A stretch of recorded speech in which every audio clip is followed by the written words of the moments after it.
મળતું નથી. શરૂઆતમાં સુસાઇડના પણ વિચારો આવ્યા હતા જ્યારે હું નવી જોબ લાગે ત્યારે.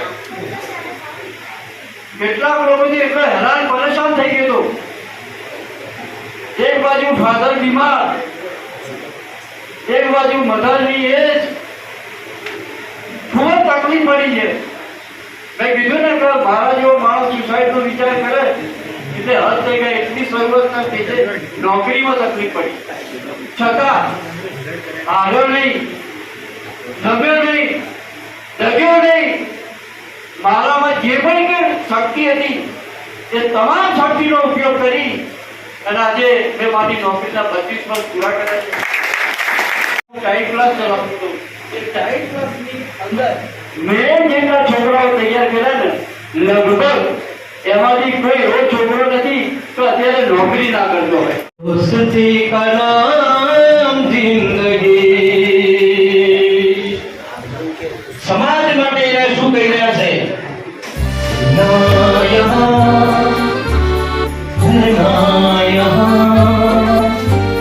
इसके सिवा जाना कहाँ, ये मेरा गीत जीवन संगीत कल भी कोई दोहराएगा. बस इसी शुभकामना के साथ मैं માણસ જે પ્રદીપભાઈ સોલંકી ખરેખર એ બધા સમસ્યાઓમાંથી નીકળીને જ્યારે અહીંયા આવા મોકા ઉપર ઉપસ્થિત આપણને સૌને ભેગા કર્યા છે અને એમનો રિટાયરમેન્ટ ફંક્શન ગોઠવ્યું છે, ખરેખર એમની આ લાગણીને હું તો બિરદાવું છું. બાકી ઘણા લોકો વિદાય લે છે પણ પછી શું કરવાનું કોઈ આયોજન નહીં, કંઈ નહીં. પણ આપણે શીખવાડે છે કે નહીં ભાઈ મેં જે જેટલા કાર્ય સમયગાળા દરમિયાન કાર્ય કર્યું એનું કંઈક અંશે યોગદાન આપ્યું, સમાજને આપ્યું, સમાજ લોકો શીખે. અને આ સરોની ભૂખ પણ લાગી છે પણ 5 જ મિનિટે ચલાવી ગઈ. હવે તો લડાઈ થાય પણ છતાં પોલીસ એટલે બોલાવવાનું તો ફૂટ થઈ જાય. દીકરીના સરકારે મોતીડા ફરોવાય એનું નામ જિંદગી.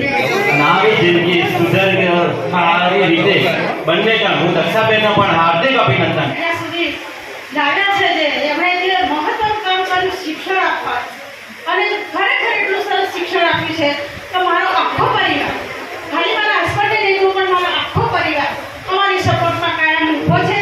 અને અમે મારા આખા પરિવારને હું કહીશ કે તમારે ક્યારેય પણ જરૂર પડે તો અમે બંને તમારા સપોર્ટમાં every time ક્યાંય પણ તમે અટકો, ક્યાંય પણ તમને લાગે કે કાકા કાકીની જરૂર છે, ચોક્કસ મારા દરવાજા 24 કલાક ખુલ્લા છે. ચોક્કસ આવજો.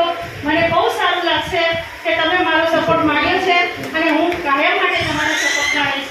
અને હું એમને પણ ખૂબ ધન્યવાદ આપું છું કે મને ખૂબ ખૂબ સપોર્ટ કર્યો. Thank you very much. શરૂઆત ખૂબ જ સંઘર્ષમય રહી. એક મોંઘવારી અંદર મેં મારું જીવન વિતાવ્યું. અડધી જિંદગી મોંઘવારી અંદર, અડધી જિંદગી સોસાયટીની અંદર. એટલે બંને અનુભવો મેળવી ચૂક્યો છું.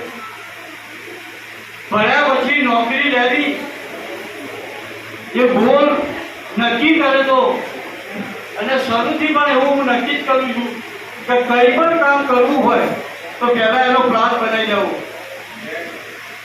તો નોકરી લેવી એ એક જીવનનો લક્ષ્ય બનાવીશું. કારણ કે આપણી પાસે બીજા તો કોઈ ધંધા હતા નહીં, બીજું કંઈ કરી શકતા એમ હતા નહીં.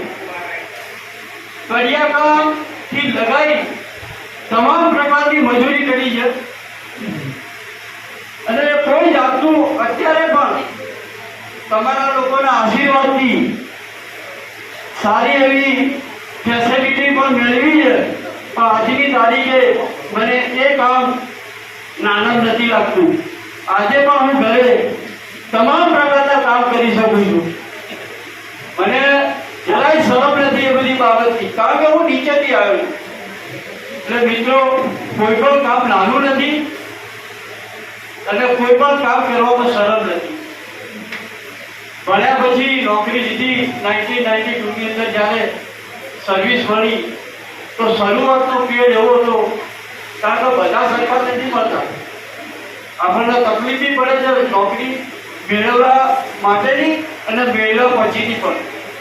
ખૂબ હેરાન થયો શરૂઆતમાં થઈ ગઈ, કારણ કે જે જગ્યાએ હું હતો ત્યાં થોડો પ્રોબ્લેમ પણ હતો. અત્યારે બધો ઉલ્લેખ કરવો જરૂરી નહીં, કારણ કે જીવન જ એવું છે કે સંઘર્ષ વગર કશું મળતું નથી. શરૂઆતમાં સુસાઇડના પણ વિચારો આવ્યા હતા જ્યારે હું નવી જોબ લાગે ત્યારે. કેટલાક લોકોથી એટલો હેરાન પરેશાન થઈ ગયો. એક બાજુ ફાધર બીમાર, એક બાજુ મધરની એજ, ખૂબ તકલીફ પડી છે. મેં કીધું ને કે મારા જેવો માણસ સુસાઇડનો વિચાર કરે એટલે હદ થઈ ગઈ. એટલી શરૂઆતના સ્ટેજે નોકરીમાં તકલીફ પડી, છતાં હાર્યો નહીં, નમ્યો નહીં, ડગ્યો નહીં. મારામાં જે પણ શક્તિ હતી એ તમામ શક્તિનો ઉપયોગ કરી અને આજે મેં મારી નોકરીના 25 વર્ષ પૂરા કર્યા છે. અને એટલું ચોક્કસ કહીશ કે જ્યાં જ્યાં નોકરી કરી છે ત્યાં ભૂલો વેરા છે. જ્યાં જ્યાં નોકરી કરી છે એના સાક્ષી મારો આબિદ સિદ્ધિ, મારો મિત્ર અહીંયા હાજર છે. 31 તારીખે જ્યારે મારો વિદાય અહીંયા LIC તરફથી યોજાયો હતો ત્યારે જે લોકો હાજર છે એમને ખબર છે તો ખૂબ પ્રેમ આપે છે ઓફિસે પણ. શરૂઆતનો પિરિયડ રહેશે દરેકના માટે. એની અંદરથી તમે જો પસાર થઈ ગયા તો જિંદગી એકદમ તમારી ઈઝી થઈ જાય. આવે છે ઘણા બ્રાન્ચ મેનેજરો ને ઘણા અમુક એવો હોય છે કે જે આપણને સીધી રીતે કામ ના કરવા દે, પણ એમને પણ આપણું પોતાની ક્વોલિટી, પોતાનો આત્મવિશ્વાસ, કામ કરવાની ક્ષમતા. હર્ષદભાઈ મારા સાક્ષી છે, એ પણ હમણાં 1-2 વર્ષ પહેલા રિટાયર થયા, એમની સાથે પણ મેં કામ કર્યું છે. એમને પણ મારા સ્વભાવની અને કામ કરવાની રીત ખબર છે. એટલે કોઈ પણ જગ્યાએ તમારે સંઘર્ષ તો કરવો જ પડશે. મિત્રો, વધારે સમય નહીં બગાડતો, પરંતુ જીવન જીવવા માટે સંઘર્ષ નહીં કરીએ તો જીવન નથી જીવી શકાતું. વાત કરી હવે ડૉક્ટર બાબા સાહેબ આંબેડકરની, તો લગભગ 10મા ધોરણની અંદર અભ્યાસ કર્યો તો ત્યારે અનામત આંદોલનનું એ મોટું ગુજરાતની અંદર તોફાન થયેલું.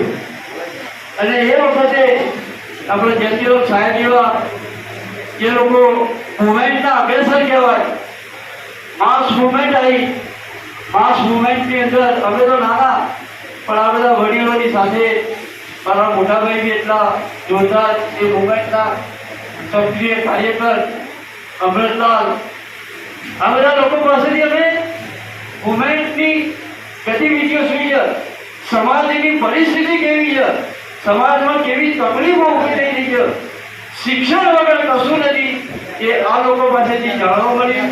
અને એમની જ પાસેથી પુસ્તકો લઈ બાબા સાહેબ વિશે જ્યારે મેં અભ્યાસ કર્યો એ પછી હું મારા ગુરુઓ અમૃતલાલ મકવાણા જ્યારે આખો રાહ બતાવ્યો કે સમાજની ઓરિજિનલ પરિસ્થિતિ આ છે અને આપણે ક્યાં જીવી રહ્યા છીએ. ખરેખર એમની સાથે બી મેં ઘણો સફર કરી છે. ઘણી બોમ્બે, ભરૂચ, વલસાડ જેવા અધિવેશનોમાં કીર્તિ અને હું ખૂબ બધા છીએ. અને સ્વીકારીને મારા આમંત્રણને સ્વીકારીને આપ લોકો અહીંયા જે હાજર રહ્યા છો તો ખૂબ અંતરપૂર્વક આભાર માનું છું.